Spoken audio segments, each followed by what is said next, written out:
So today we're talking about Wise, previously known as Trasferwise. We're going to look at the full year 2024 results in detail, and then we're going to analyze whether they're an investable business, their growth prospects, and just look at them in general. None of this is financial advice. I'm not a financial advisor, but I do use financial logic to give my opinion. I hope you enjoy. So Money Without Borders, they started as an FX business, financial exchange, allowing people to send money with minimum kind of fees. I think they started with 0 fees.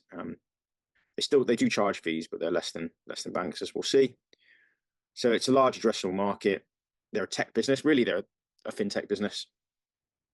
People do love the business, and it's now profitable. They sent £2 trillion. The market size is 2 trillion plus by B2C, and then SMBs and businesses send 9 trillion. So they have less than 5% of the market share at the moment, it looks like. They send money. They also offer international banking, and there's some technology. And the results are pretty impressive. So the active customers has gone from 7 million to 12 million in 2 years. That's close to double, not quite double, but still it's up a lot. I don't know what that is, maybe 70, 80%, something like that. The volume in billions has gone from 76 to 118. The customer holdings have also gone up as well. So assets under custody. I liked this actually when I saw it. It explains it. So the investment choices. They invest in marketing, which gets them more customers, more volume and scale, more gross profit. That allows them to invest in product, tech, and infrastructure. More products and features means a better UX, a better CX, a better customer experience. Then they're able to allow lower prices, which again improves customer experience, leading to more volume and scale, leading to more gross profit that they reinvest in product marketing and lower prices. And it's a nice virtuous circle. So that makes sense. I mean, I've known about Wise or Trasferwise since about 2015 or 16, I can't remember. When they just launched, I was working in the FX industry, and I could see how fast they were growing. And I thought they were a good business then. I haven't invested in them, so I'm just doing this from an outsider's perspective, but I am interested in this. So let's look at it. Underlying income has gone up 41% in the 3-year average. Profit is up 83%, and reported profit before tax is up 127. I've got the accounts up here, and you can see it a bit clearer in the accounts as well. You can see how much underlying income has gone up, 400 to nearly 1.2 billion. So it's nearly tripled in this 4-year period. And gross profit is up nearly 5x. Profit before tax is up nearly 10x. Underlying profit before tax is up a lot as well. Earnings per share are up 10x in 4 years. That's pretty substantial. Let's go back to the slides. So they're building the network. So they actually allow other banks to provide FX services.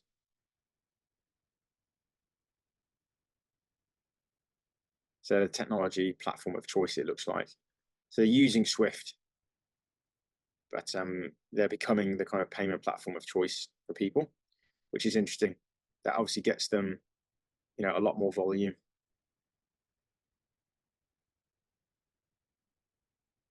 So basically, they've become like a fintech for fintechs and a fintech for banks. They've got a lot big engineering team, a single global treasury system. They've got good customer service, machine learning, and AI, and they've got a big compliance team as well. They localize their products. They have lower costs because of their volume.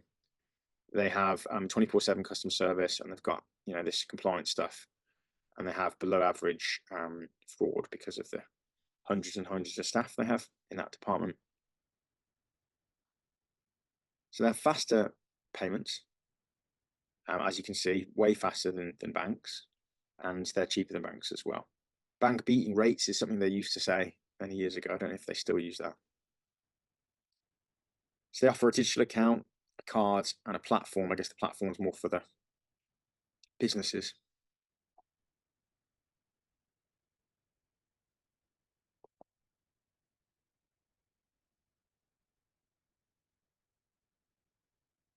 They now offer stocks,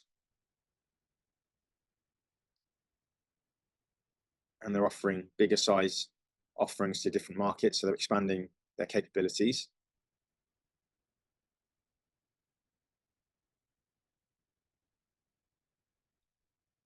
So assets are now available to businesses. So I guess what businesses can buy stocks, I guess. And these are the partners they work with. So they work with some pretty big partners. They've got Monzo in the UK, N26, Shinhan Bank, Google Pay, Stanford, IB, Interactive Brokers. These are big people. And, it's interesting because as all of these partners grow, almost by default, Wise is going to grow as well. So that's interesting. They get a lot of volume through, even if they're just the partner, as it were. But they are growing their own customers as well. They've always been very good at marketing. 2/3, 66% of customers join through a recommendation. That's really product growth, really, because that's what people love, the product, so they scream about it and tell their friends and family. And you can just see, this is what it looks like. And they have low attrition, which is really true across most fintechs. You don't leave a fintech, really. You're more likely to tell someone about it than leave. And that's what it's suggesting in these charts as well. So more customers, and and they stay longer. But what's interesting is the volume here. A lot of fintechs, most fintechs don't cross that 10 million mark. So Trasferwise, or Wise rather, passed 12 million this year. So that's very impressive. Assets have grown as well, and in all territories and all countries and territories, they're growing in numbers. So it's across the board. Obviously, volumes are going up as well. Businesses seem to be more interested in personal, which is probably higher return on ad spend when they're marketing. They probably have a higher return marketing to businesses than to individuals. Assets under custody, I assume that's when people hold money in their bank account, or if they hold stocks possibly in their account. Again, balances, I assume that was for people that are needing to transfer money. They might leave a balance on their card or in their account. But either way, it's pretty good. Over 13 billion in balances and 2.9 in assets. So that's pretty huge. A lot of fintechs are very proud to have more than 1 billion at the time of recording, at least. So that's very strong.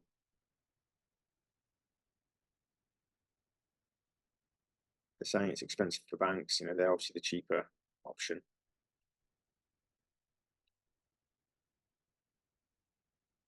So I have a lot of active customers. Cards, 17%.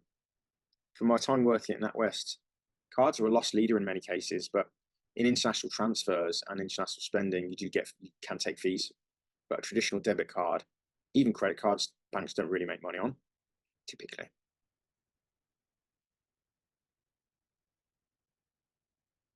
These are the card and other revenues. Remember, when you read card, it's likely to be fees, FX transfer fees and whatnot. Even if they're cheaper than banks, they're still making money from it.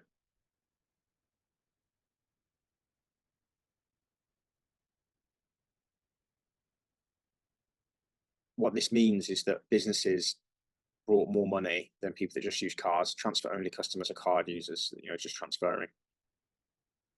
Card and also account, I'm sure they can do it through the account and the app as well. But businesses buy assets, I assume, as well. Wise account customers bring more underlying income, so they're going to go after businesses. And they're investing and they're profitable. Actual income growth of 46%. It's pretty good.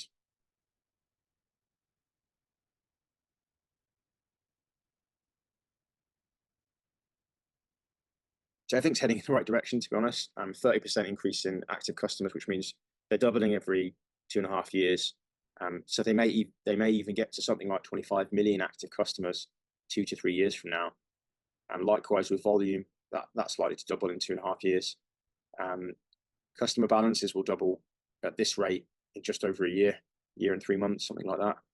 Underlying income looks like about just under 2 years, and with an 83% increase in profit. It's quite harder to predict because it doesn't look like it's a derivative of income, but I don't know if that's a constant. or if it changes every year. But I wouldn't be surprised if underlying income goes up 40%. It's hard to estimate, but I wouldn't be surprised if profit before tax goes above 300, probably above 400, maybe above 500 in the next year or so. So that's pretty sizable business. Yeah. So underlying income grew 31%. So yeah, it looks like it's doubling every 2 years.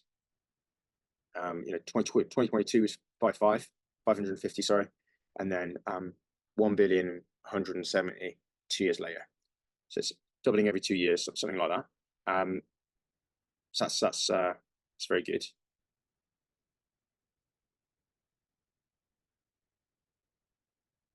They started in the UK. That was the first market, as I remember telling you. I was competing with Trasferwise, or that's what they used to be called. Now they're called Wise.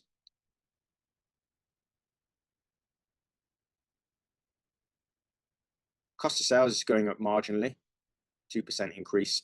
That's the feature of software as a service or fintech. As you scale, cost of sales doesn't really increase that much, but profits do. As you can see here, underlying gross profit in 2021 was 250 million. It's now 850 million. So even though it's a sizable business, valued about 7 billion, it's still growing pretty quickly. And the margins are going up as well, from 62 to 73 gross margin percent those. So they invest in marketing, and so they should really. Product servicing, I guess that's customer service, etc., and other functions, risk management, and others. Okay, fine. So the underlying adjusted EBITDA margin is nearly 30% this year, and that's a big increase. Although it looks like the average is probably around 20 to 25%, which is pretty good. And the underlying profit before tax margin is increasing as well, which I assume that means because they're taking more businesses in and people that are investing in stocks and having assets, etc., they're probably more profitable regarding that compared to card transfers, which is probably low margin. Everything's going in the right direction. Look at the earnings per share up 10x in 4 years. That's wildly impressive. If they were to do the same thing again in 4 years, the EPS would be 340. I believe the share price is about in the 700s or 800s. You can have a quick look. At the time of filming, at least 700. So it'd mean in 4 years you'd have a PE of 2. Anyway, I digress. Free cash flow, pretty high. Free cash conversion, also pretty high. So this is the thing, really. This is the key. Lower prices, better CX experience, customer experience, increasing marketing, more features, more customers. Bang on. Strong product, new features. This Wise account, like they're expanding, basically land and expand. They've gone from cards to investments and to business, B2B. 20% underlying income growth expected in year 2025. However, they're probably going to overachieve on that. Key drivers, customer growth. So yeah, this is what I was saying before, like customers have doubled in this 4-year period. Same with the volumes, card revenue, customer holdings is up by 4x, and underlying income is up, as a blend between all of these 2.8, and that's probably more in the last year. So the trend is getting very, very, very strong. And I've shown you this before. So I guess they're just repeating it to slam it home, really, that more marketing and more CX, more products, low prices, blah, blah, blah. Okay, fine. So that's that. I'm just going to switch it over and see if there's anything else interesting. I do like this in the annual report. I really like this layout. I think it's easier to read, personally. And, profit before tax up 10x, earnings per share up 10x. So this is really impressive stuff. And, if they do get to 25 million customers and there's a larger share of businesses from that, I wouldn't be surprised if earnings doubled pretty soon, 2 to 3 years from now. I'm not a financial advisor. I'm just using financial logic here, just my opinion. But if we go back to the share price and let's say earnings per share went to 75p in 2 years, you're getting this at about a future earnings of like P of 8. It's still, like, I'd say it's not the cheapest stock out there at a P ratio of 20, but then it's growing much faster than that. If we think about, from a 10x growth in 4 years, I mean, even from 2022, it hasn't been much growth. So it's actually 10x in 3 years. That's enormous. That's like more than doubling every year. So that's an insane growth rate. And that's on earnings. On customers, I can't see customers, but anyway, they've really grown. I think it was from 6 to 12 in the last year or so on the customer side, like volume of customers. So they're really doing the right thing. There were 6 to 12 over that 4-year period. Anywho, it's expensive. It's valued at 7 billion. It's got a P ratio of 20, but it's basically almost doubling like every year or two, like earnings per share. So like that's enormous. If the EPS does double in a year, then it'd go down to a P of 10. If it doubles again, it'd go down to a P of 5. If it doubles again, 2.5, and doubles again, you're at a P of 1 within kind of 5 to 10 years. So I do think it's expensive. It's been lower than this. I mean, a couple of years ago it was 300, but remember a couple of years ago it was it had only earnings of 3p. So the earnings were 3p, but it was valued at £1,000, £10. So it was incredibly overvalued. Then it went down in price. And I think it's probably more reasonably priced at kind of 500 pence if we look at the situation right now in terms of earnings. However, they're kind of, I think analysts and the market is kind of pricing in a lot of this growth. In terms of the year count, like the lowest was 634. So yeah, honestly, I really rate Trasferwise. Unlike Revolut, which has really struggled to make money, Trasferwise has cracked it quite well. I think that I've really appreciated Trasferwise, since I knew it was called Trasferwise and I was competing with it in the FX world, 10 years ago. And even their products, you look at their website, it's still an awesome website. They've got videos, they've got like animations I was seeing, you can see here. And it's just not many websites are as good at this in the fintech space anyway. If you go on a lot of fintech websites, they've always been, look at this, it's just quite cool. It's just quite cool. And then you hear about the offering and the low rates. They're going to have an incredibly high conversion rate, which means, of course, they're going to have low churn, and it's going to be cheap to acquire people, and people are going to tell their friends. So yeah, I think it's a business to like. Is it an immediate buy? Not sure, really. Depends on your outlook, on your approach to investing. I'm not a financial advisor, of course, but in my opinion, there are some people out there that will pay a PE of 20 or 30 for a high growth company like this. And then you have other value investors who probably wouldn't touch this. They would say it's a bit too much. There isn't real clarity on what could happen. I work in marketing, so for me, I can see that they could easily get to 25 million customers in a year or two. Maybe it might take 3 years, but I think it will probably take 2. And I think earnings per share will probably double in 2 to 3 years or less. So you're actually getting a forward PE of 10.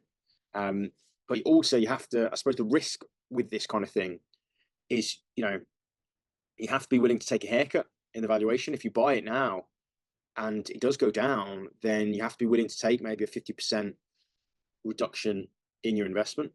Conversely, if you don't invest now, if one doesn't invest now, I'm not saying what you should be doing, but hypothetically, if one doesn't invest now and earnings do double in a year or 2 years, then it becomes very cheap and the price will skyrocket.